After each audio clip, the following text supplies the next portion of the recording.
बिस्मिल्लाहिर्रहमानिर्रहीम अस्सलाम वालेकुम। Welcome Naeem's virtual academy. मुंहिंजो नालो मोहम्मद सादिक आहे। असांजो सब्जेक्ट इस्लामियात आहे ऐं अॼु असांजो टॉपिक आहे ज़कात ऐं असांजो लेक्चर नंबर आहे 12, लेक्चर नंबर 12। अॼु असां ज़कात जे मुतालिक़ उहे सवालात जेके टेस्टुनि जे अंदरि बार बार पुछा वेंदा आहिनि उहे आसान अंदाज़ सां सम्झण जी ऐं कवर करण जी कोशिशि कंदासीं। त सभ खां पहिरियों अचूं था पिया ज़कात। त ज़कात जेको आहे इन जी लफ़्ज़ी माना जेको आहे छा आहे, त ज़कात जी जेका लफ़्ज़ी माना आहे उहा आहे पाकाई, पाक करणु, ऐं इंग्लिश में हुनखे चवंदासीं टू प्यूरिफाई।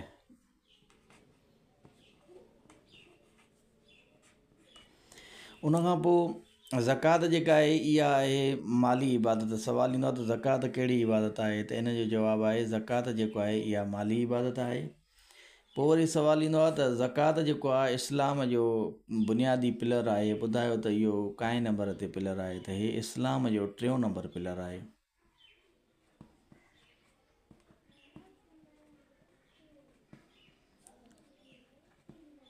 इस्लाम जो 3 नंबर रुकन जेको आहे ज़कात आहे।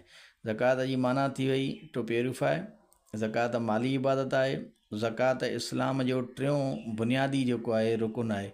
इस्लाम जा जेके बुनियादी रुकन आहिनि उहे आहिनि तौहीद, रिसालत 1, नंबर 2 नमाज़, नंबर 3 ज़कात, नंबर 4 रोज़ो, नंबर 5 हज। त ज़कात जेको आहे इहो इस्लाम जो 3 बुनियादी रुकन आहे न। हुन खां पोइ सुवालु ईंदो आहे त क़ुर में जेको आहे ज़कात जो लफ़्ज़ केतिरा दफ़ा आयो आहे।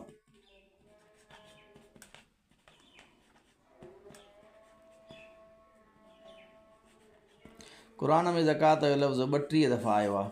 उन खां पोइ वरी सुवालु ईंदो आहे त क़ुर में ज़कात जा जेके अहकाम आहिनि उहे घणा दफ़ा आया आहिनि। त क़ुर में ज़कात जा जेके अहकाम आहिनि, यानी क़ुर में हिकिड़ो लफ़्ज़ आहे ज़कात बि इस्तेमालु थींदो आहे, वरी सदका ऐं ख़ैरात वग़ैरह, अतिया वग़ैरह अहिड़े हिसाब सां बि लफ़्ज़ इस्तेमालु थींदा आहिनि। त इहे जेकॾहिं सदका अतिया वग़ैरह लफ़्ज़ मिलाए करे काउंट कयूं त पोइ क़ुर पाक में जेको आहे 82 दफ़ो ज़िक्र आयो आहे इन जो। ऐं सिर्फ़ु जेको आहे क़ुर में ज़कात जो लफ़्ज़ 32 दफ़ा आयो आहे। ऐं इहो बि सुवालु कयो वेंदो आहे त क़ुर में नमाज़ सां गॾु जेको आहे ज़कात जो घणा चकर आहे, ज़कात नमाज़ सां गॾु केतिरा दफ़ा आई आहे, त उनजो बि जवाबु आहे 32 दफ़ा। क़ुर में नमाज़ सां गॾु ज़कात जेको आहे 32 दफ़ा आई आहे। ऐं क़ुर में ज़कात जा अहकाम हिन खे करे था छॾियूं पिया, उहे 82 दफ़ो आया आहिनि। ऐं क़ुर में ज़कात जो लफ़्ज़ 32 दफ़ो आयो आहे, इहो असां पहिरियों बि पढ़ी चुका आहियूं। उन खां पोइ ज़कात जेको आहे इन खे हदीस पाक में मुस्तफ़ा करीम सल्लल्लाहु अलैहि वसल्लम जन फरमायो त ज़कात इस्लाम जी किरंग जी हॾी आहे न, बैकबोन ऑफ इस्लाम।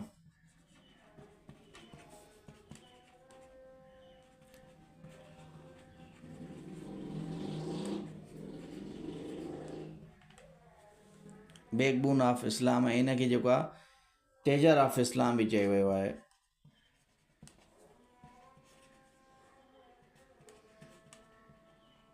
ऐं हदीस पाक में आयो आहे ज़कात खे किरंग जी हॾी चयो वियो आहे, यानी जेको मुआशी निज़ाम आहे इस्लाम जो सॼो समूरो जेको आहे ज़कात ते जेको आहे डिपेंड करे थो। छाजे लाइ? इन जे करे डिपेंड करे थो पियो त इन में माना जेको मालदार आहे, हिकु त उन जो माल पाक थिए थो, ॿियो उन जी दिलि में जेको माल जी मोहबत आहे उहा घटि थिए थी, ऐं टियों जेको आहे जेके मिसकीन आहिनि, ग़रीब आहिनि, उन्हनि वटि माल जेको आहे अची वञे थो। जेकॾहिं ज़कात जो सिस्टम न हुजे इस्लाम जे अंदरि त पोइ मालदार जेको हूंदो उहो माल ग़रीबनि खे ॾींदो ई न। पोइ हे सिस्टम जेको आहे इंसाननि जो, दुनिया जो, मुस्लमाननि जो सिस्टम जेको आहे इन खां बग़ैर न हली सघे थो। ईअं ई माना ज़कात थी वई ऐं चैरिटी थी वई, ख़ैर ख़ैरात थी वियो, इन जो हर मज़हब जे अंदरि जेको आहे कॉन्सेप्ट मौजूदु आहे। ईसाइनि जे अंदरि, यहूदियुनि जे अंदरि, हती की हिंदुनि जे अंदरि बि इन्हनि जो कॉन्सेप्ट मौजूदु आहे। जीअं इहे वरी चवंदा आहिनि असां भॻवान जे नाले ते दान ॾियूं था पिया न, त ज़कात यानी इहो चैरिटी जो सिलसिलो हर हिकु मज़हब जे अंदरि मौजूदु आहे न। इन जे करे इस्लाम में ऐं हदीस पाक में नबी पाक सल्लल्लाहु अलैहि वसल्लम में ज़कात खे जेको आहे किरंग जी हॾी चयो। यानी जीअं किरंग जी हॾी या इंसान कंडे जी हॾी जेका सॾंदा आहिनि, इंसान जो पूरो सिस्टम जेको आहे उन ते बीठो हूंदो आहे, ईअं ई माना ज़कात जेको आहे इस्लाम जी किरंग जी हॾी आहे। उनखां पोइ सुवालु ईंदो आहे त मसारिफ़ ज़कात केतिरा आहिनि, ज़कात जा मसारिफ़ केतिरा आहिनि, त उनजे जवाब ज़कात जा जेके मसारिफ़ आहिनि जिन खे ज़कात ॾेई सघिजे त उहे 8 आहिनि। वरी सुवालु ईंदो आहे त मसारिफ़ ज़कात जो क़ुर पाक जी कहिड़ी सूरत में ज़िक्र आहे, इहो सुवालु आहे। त इन जो जवाबु आहे सूरह तौबा जे अंदरि इन जो ज़िक्र आहे ऐं आयत नंबर आहे आयत नंबर 60। यानी आयत नंबर 60 में मसारिफ़ ज़कात उहे माण्हू जिन खे ज़कात ॾेई सघिजे थी उन्हनि जो जेको आहे क़ुर पाक में ज़िक्र आहे। वरी सुवालु ईंदो आहे त मुनकिरीन ज़कात जे ख़िलाफ़ु कंहिं माना जिहाद कयो न, मुनकिरीन ज़कात यानी जिन ज़कात जो इनकार कयो त असां न ॾींदासीं। नबी पाक सल्लल्लाहु अलैहि वसल्लम जे विसाल खां पोइ जेको आहे हज़रत उमर फारूक जो दौरु हुयो, कुझु अहिड़ा माण्हू पैदा थी विया जिन ज़कात खां इनकार कयो, यानी ज़कात जी फ़र्ज़ियत खां इनकार कयो। उन्हनि चयो असां ज़कात खे नथा मञूं पिया, त उन्हनि मुनकिरीन ज़कात जे ख़िलाफ़ु जेको आहे जिहाद जेको आहे कयो, उहो हज़रत अबू बकर सिद्दीक़ रज़ी अल्लाह ताला अन्हु कयो।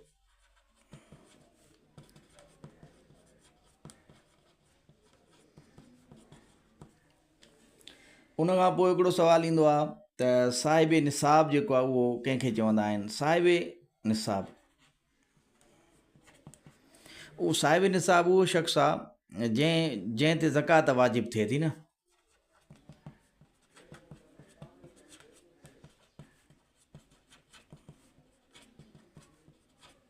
जंहिं ते ज़कात वाजिबु थिए थी, यानी हे उहो शख़्स आहे जंहिं वटि पंहिंजी ज़रूरियात ज़िंदगी खां वधीक जेको आहे माल आहे, दौलत आहे। इन जे करे शरीयत चए थी हाणे तुंहिंजी ज़िंदगीअ खां वधीक इहे शयूं तो वटि मौजूदु आहिनि, लिहाज़ा तूं साहिब निसाब आहे। ऐं साहिब निसाब उहो अॻिते असां पढ़ूं था पिया त साहिब निसाब जेको आहे केतिरो हुजे माण्हू वटि माल, त उहो साहिब निसाब शुमारु थींदो। त इहे कुझु सवालात हुया जेके ज़कात सां रिलेटिव हुया ऐं बार बार जेको आहे पुछिया वेंदा आहिनि। ज़कात जी माना टू प्योरीफाई आहे, ज़कात कहिड़ी इबादत आहे, त इहा आहे माली इबादत। उनखां पोइ ज़कात इस्लाम जो काउं नंबर रुकुन आहे, त इन जो जवाबु आहे इस्लाम जो 3 नंबर रुकुन आहे। पोइ वरी सुवालु जीअं हाणे तौहीद आहे, नमाज़ तौहीद रिसालत आहे, नमाज़ आहे, ज़कात आहे, रोज़ो आहे, हज आहे, इहे इस्लाम जा बुनियादी 5 रुकन। उन्हनि में तव्हां ॾिसो ज़कात जेको आहे उहो 3 नंबर रुकुन आहे न। उनखां पोइ सुवालु ईंदो आहे त क़ुर में ज़कात जो लफ़्ज़ केतिरा दफ़ा आयो आहे, त उनजो जवाबु आहे क़ुर में ज़कात जो लफ़्ज़ 32 दफ़ा आयो आहे। क़ुर में ज़कात जा जेके अहकाम आहिनि उहे घणा दफ़ा आया आहिनि, त उनजो जवाबु आहे 82 दफ़ो आया आहिनि। ऐं नमाज़ क़ुर में ज़कात जो नमाज़ सां गॾु ज़िक्र जेको आहे उहो घणा दफ़ा आयो आहे, त उनजो जवाबु आहे 32 दफ़ा उनजो ज़िक्र आहे। ॿियो वरी नबी पाक सल्लल्लाहु अलैहि वसल्लम ज़कात जे बारे में छा फ़रमायो, किरंग जी हॾी फ़रमायो, बैक बोन ऑफ इस्लाम या टेजर ऑफ इस्लाम। और ज़कात जा मसारिफ़ यानी कहिड़ा माण्हू आहिनि जिन खे ज़कात ॾेई सघिजे थी, त उहे 8 आहिनि। उन्हनि जो ज़िक्र क़ुर पाक जी कहिड़ी सूरत में आहे, त सूरह तौबा में आहे। वरी आयत बि बाज़ औक़ात पुछंदा आहिनि, त उनजो जवाबु आयत नंबर 60 में आयत नंबर 60 आहे। उनखां पोइ मुनकिरीन ज़कात जे ख़िलाफ़ु जिहाद कंहिं कयो, उहो हज़रत अबू बकर सिद्दीक़ कयो। पोइ साहिब निसाब जेको आहे कंहिंखे चवंदा आहिनि, जंहिं ते ज़कात वाजिबु थिए उनखे साहिब निसाब चवंदा आहिनि। त हीअ जेको आहे ज़कात जे मुतालिक़ जेके बुनियादी सुवाल थींदा आहिनि उहे असां क्लियर कयासीं। हाणे असां अचूं था पिया निसाब ते, त केतिरो जेको आहे निसाब हुजणु घुरिजे।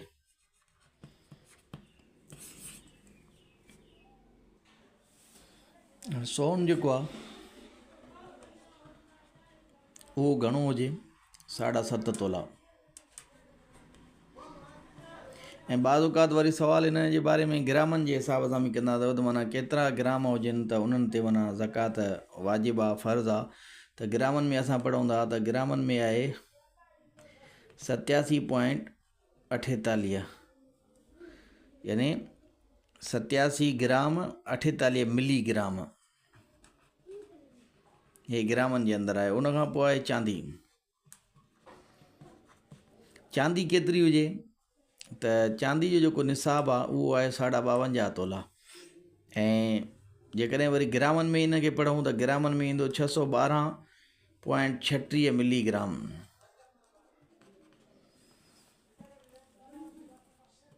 ये ॿई तव्हांखे यादि रखणा आहिनि, छो त 7.5 तोला मशहूरु थी वियो आहे। इहो बिलूं माना ईंदो आहे, इन जे करे ट्रिकी करे पुछंदा आहिनि, थोरो मुश्किल करे, त ग्रामनि में यादि घटि हूंदो आहे, इन जे करे ग्राम बि यादि करणा पवंदा न।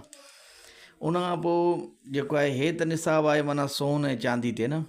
हाणे 7.5 तोला सोन हुजे त माण्हू ते ज़कात फ़र्ज़ु आहे, वाजिबु आहे। चांदी 52 तोला हुजे त उन ते माण्हू ते ज़कात वाजिबु आहे। उन खां पोइ कुझुनि वटि वरी माल मवेशी हूंदो आहे, उठ वग़ैरह हूंदा आहिनि, चोपायो माल। हाणे चोपायो माल में जेको आहे ॿकरियूं हूंदियूं आहिनि,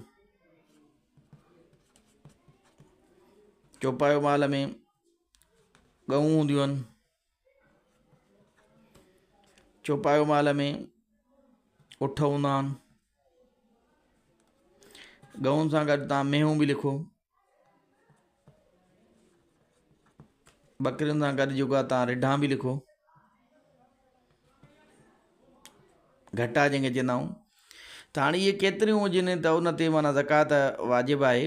त उन्हनि ॿकरियुनि जी तइदाद आहे 40, गऊं जी तइदाद आहे 30, यानी घटि में घटि 30 गऊं हुजनि या घटि में घटि 40 जेको आहे ॿकरियूं हुजनि त उन्हनि ते ज़कात आहे। उठ जेके आहिनि केतिरा हुजनि, घटि में घटि 5 उठ हुजनि त उन्हनि ते ज़कात आहे। हाणे ॿकरियूं या रिढा या घटा इहे 40 हुजनि त इन्हनि ते केतिरी ज़कात आहे, इन ते हिकु ॿकरी। ऐं गऊं केतिरियूं आहिनि त इन ते हिकु गाबो या हिकु गाबी साल जी।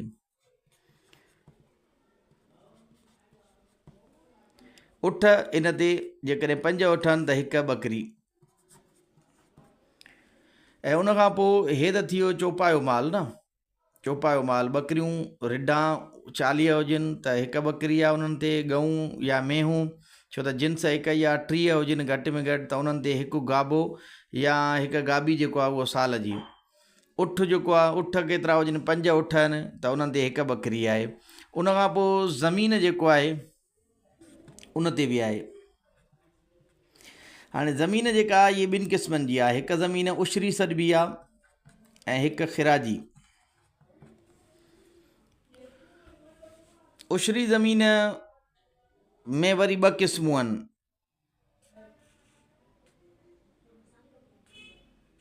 हिकु उहा ज़मीन आहे जेका माना बारिश या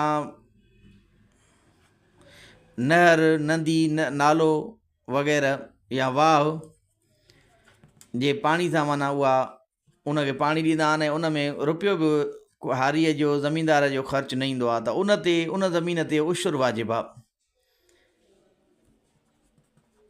उशुर केतिरो थींदो, यानी 10 हिसो, 10 हिसो उन ते वाजिबु आहे। हिकु वरी उहा ज़मीन आहे जंहिंखे ट्यूबवेल जे ज़रिए या जेको आहे न मतिलबु उनखे पाणी ॾियनि था, जंहिंमें उनजो ख़र्चु थिए थो पियो, जीअं पाण वटि सोलर सिस्टम लॻल आहिनि या ट्यूबवेल वग़ैरह पाणी जे हिसाब सां, त उन ज़मीन ते जेको आहे निस्फ़ उशुर आहे, यानी उशुर 10 हिसो आहे, 10 हिसे जो अधु थींदो 5, यानी 1/20, उन ते निस्फ़ उशुर थींदो। ऐं जेका ख़िराजी ज़मीन आहे उन ते जेको आहे हिकु, उन ते 20 हिसो आहे।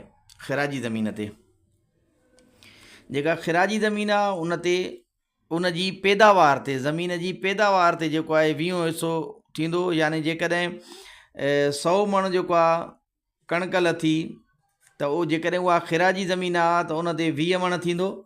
ऐं जेकॾहिं 100 मण कणक लथी ऐं उहा उशरी ज़मीन आहे ऐं उनखे बारिश या वाह वग़ैरह जो पाणी उनखे सैराब करे थो पियो ऐं उनजो पाणी जे हिसाब सां को रुपयो बि ख़र्चु न आहे, त उन ते जेको आहे उशुर थींदो 10 हिसो। मसलन 100 मण कणक आहे त 10 हिसो उन में 10 मण उन ते लाज़िम थींदी।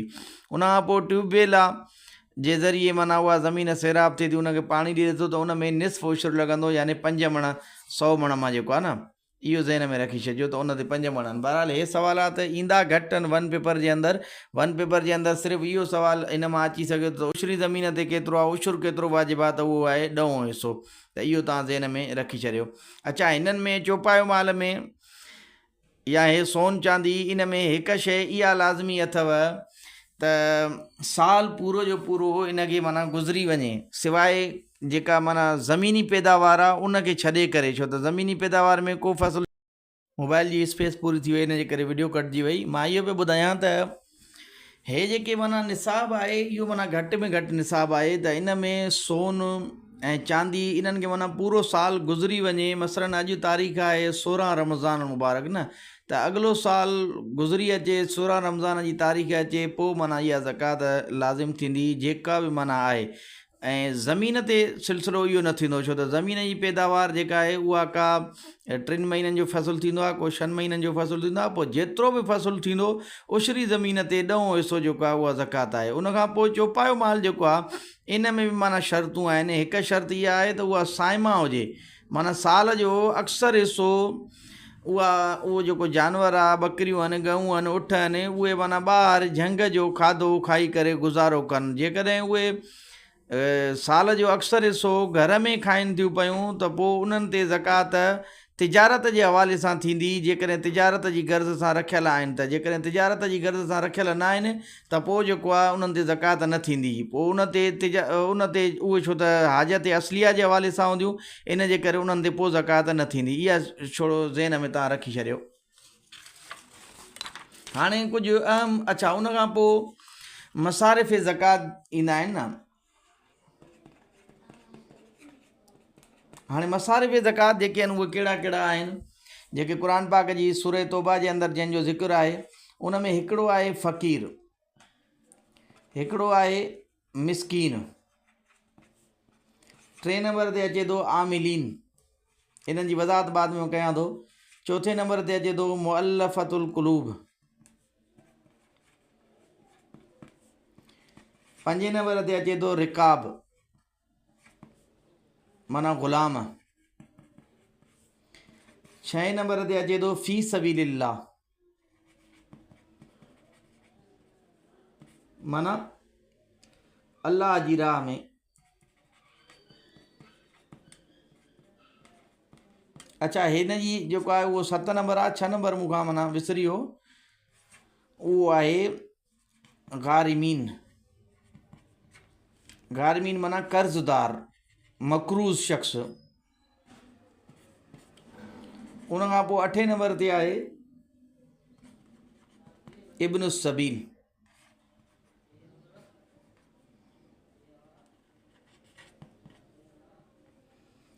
माना मुसाफ़िर।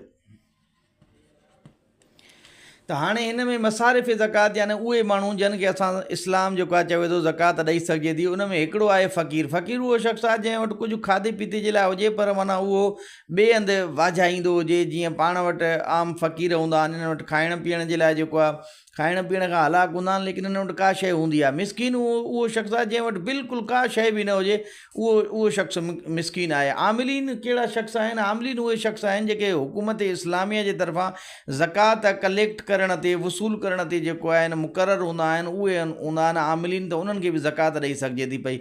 उनखां पोइ आहिनि मुअल्लफ़तुल क़ुलूब। मुअल्लफ़तुल क़ुलूब, हाणे ही उहे शख़्स आहिनि मुअल्लफ़तुल क़ुलूब जंहिंजी दिलि जेको आहे इस्लाम ॾे जेको आहे माइल हुजे, पोइ उहे इस्लाम क़बूल कनि त पोइ उन्हनि जी माली मदद कई वञे, त जीअं इस्लाम उन्हनि जी दिलनि में मुकमल रासिख़ थी वञे, इस्लाम उन्हनि जी दिलनि में मुकमल दाख़िल थी वञे न।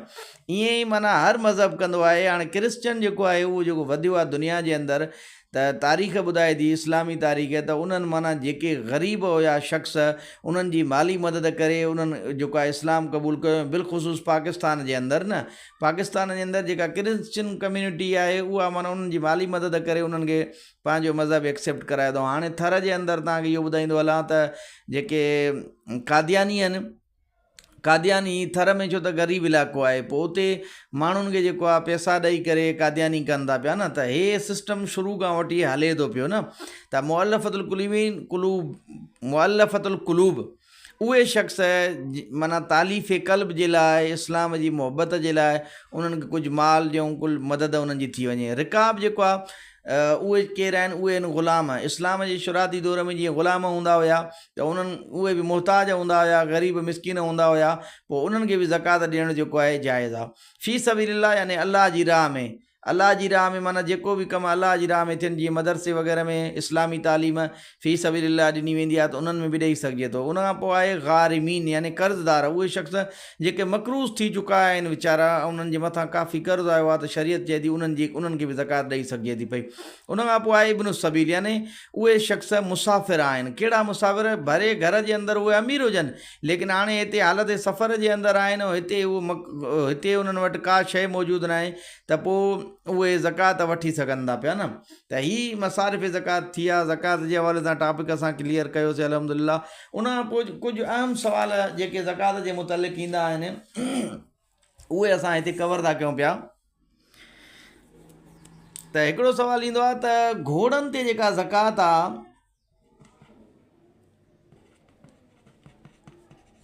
घोड़नि ते ज़कात कंहिं लागू कई न? इहा हज़रत उमर फ़ारूक रज़ी अल्लाह ताला अन्हु जन घोड़नि ते ज़कात लागू कई हुई। पर इन्हनि जी वरी जॾहिं जेको आहे न हज़रत अली साईं जेको आहे घोड़नि ते ज़कात जेको आहे मुआफ़ कई हुई यानी ख़तमु कई हुई। इन जे करे हज़रत उमर फ़ारूक साईं जन फरमाईंदा लौला का अलीयुन लहलक उमर, जेकॾहिं अली न हुजे हा त उमर हलाक थी वञे हा न। हज़रत अली उल मुर्तज़ा करम अल्लाह वजल करीम जन घोड़नि ते ज़कात जेको, सॉरी मां हिते बि लागू लिखी छॾी, हिते लिखिणो आहे ख़तमु, घोड़नि ते ज़कात ख़तमु या मुआफ़, उहा कंहिं कई हुई? हज़रत अली साईं कई हुई। उन खां पोइ अचूं था पिया, हिकिड़ो सुवालु ईंदो आहे त कंहिं ख़लीफ़े, उहो त असां पढ़ी बि आयासीं, कंहिं ख़लीफ़े जेको आहे उहो मुनकिरीन ज़कात जे ख़िलाफ़ु जिहाद जो ऐलान कयो। कंहिं ख़लीफ़े मुनकिरीन ज़कात यानी ज़कात जा मुनकिर जेके ज़कात जा इनकारी हुआ, छो त हज़रत अबू बकर सिद्दीक़ जन फरमायो त मां ज़कात ऐं निमाज़ खे हिकु ई सम्झांदो पियो न। यानी जीअं ज़कात नमाज़ फ़र्ज़ु आहे ईअं ई ज़कात फ़र्ज़ु आहे, जीअं नमाज़ जो मुनकिर काफ़िर आहे ईअं ई ज़कात जो मुनकिर बि काफ़िर आहे। मां उनजे ख़िलाफ़ु जेको आहे जिहाद कंदुमि। कंहिं ख़लीफ़े मुनकिरीन ज़कात जे ख़िलाफ़ु जिहाद कयो? त इन जो जवाबु आहे हज़रत अबू बकर सिद्दीक़। उन खां पोइ सवालु ईंदो आहे त ज़कात, छो त असांजो मुल्क इस्लामी जमहूरिया पाकिस्तान आहे न, ज़कात व उशुर आर्डिनेंस कानून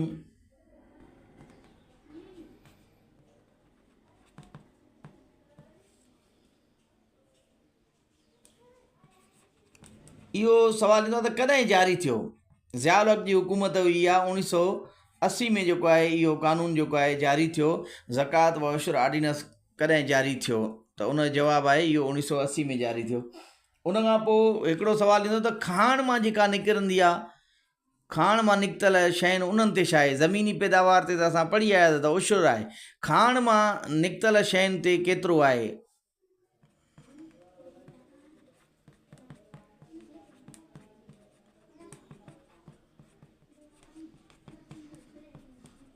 त उन जो जवाबु आहे ख़ुमुस यानी 5 हिसो।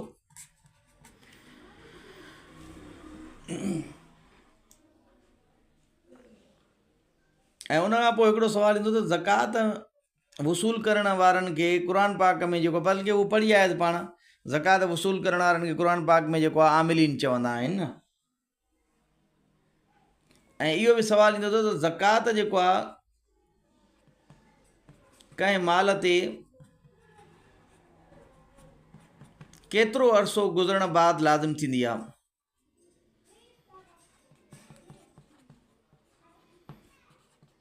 लाज़िम या वाजिब थींदी आहे?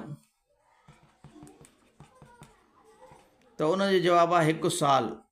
ऐं इहो मां तव्हांखे ॿुधायुमि त ज़मीन खां अलावा हूंदो न, छो त ज़मीनी जेका पैदावार आहे उन ते 1 साल जो इहो जेको आहे लागू नथो थिए पियो। उन खां पोइ सुवालु हिकिड़ो ईंदो अथव त कंहिंखे ज़कात नथी ॾेई सघिजे?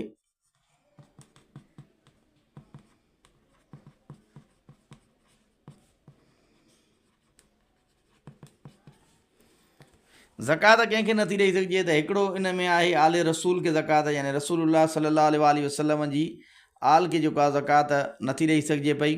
छो त ज़कात जेको आहे इहा सम्झो मर आहे ऐं क़ुरान पाक में फरमायो वियो इन्नमा युरीदुल्लाहु लियुज़हिब अनकुमुर रिजस अहलल बैति व युतहिरकुम ततहीरा।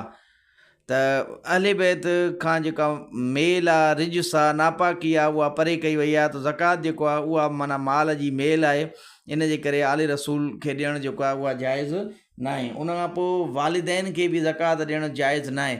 या हिन में तव्हां इहो सम्झो त उहे माण्हू जंहिंजी किफ़ालत तव्हांजे ज़िमे आहे, यानी खाधो पीतो लटो कपिड़ो वग़ैरह, उन्हनि खे ज़कात ॾियणु जेको आहे जाइज़ न आहे, उन्हनि खे ज़कात नथी ॾेई सघिजे। जीअं वालिदैन थी वई, घरवारी थी वई, औलाद थी वई, त इन्हनि जी जेको खाधो पीतो आहे उहो तव्हांजे मथां लिहाज़ा ज़कात इन्हनि खे नथी ॾेई सघिजे पई। उन खां पोइ हिकिड़ो सुवालु ईंदो आहे जिज़िया। इहो जिज़िया छा आहे? इहो ग़ैर मुस्लिमनि ते पूल टैक्स आहे।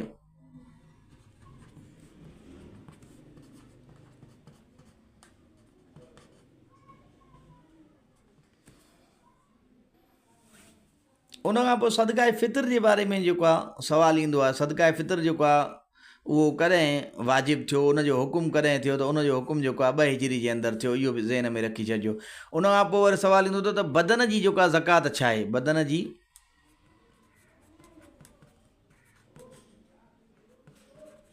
बदन जी ज़कात जेको आहे उहो रोज़ो आहे। रोज़ो जेको आहे उहा बदन जी ज़कात आहे। त इंसानु 11 महीना जेको आहे अलाह ताला जी नेमतूं खाए थो पियो, त हिकिड़ो महीनो रोज़ा रखे, इन सां उनजे बदन जी बि हिफ़ाज़त आहे, त उनजे ईमान जी बि हिफ़ाज़त आहे। छो त लअल्लकुम तत्तकून क़ुरान पाक में फरमायो वियो त रोज़ा रखो ताकी तव्हां जेको आहे मुतक़ी ऐं परहेज़गार थी वञो। छाकाणि त जॾहिं रमज़ान ईंदो आहे त रमज़ान जे महीने में आम महीननि जे मुक़ाबले में इबादत जेको आहे उहा घणी थी वेंदी आहे। माण्हू जो रुझान जेको आहे उॾे घणो थी वेंदो आहे। इन जे करे बदन जी जेका ज़कात आहे उहो आहे रोज़ो। त हिन में असां उहे तमामु टॉपिक क्लियर कयासीं जंहिंजे बारे में बिलूमूम 1 पेपर टेस्टुनि जे अंदरि सवालात पुछा वेंदा आहिनि ज़कात जे मुतालिक़। त अल्हम्दुलिल्लाह असांजो ज़कात जो जेको टॉपिक आहे उहो क्लियर थी वियो।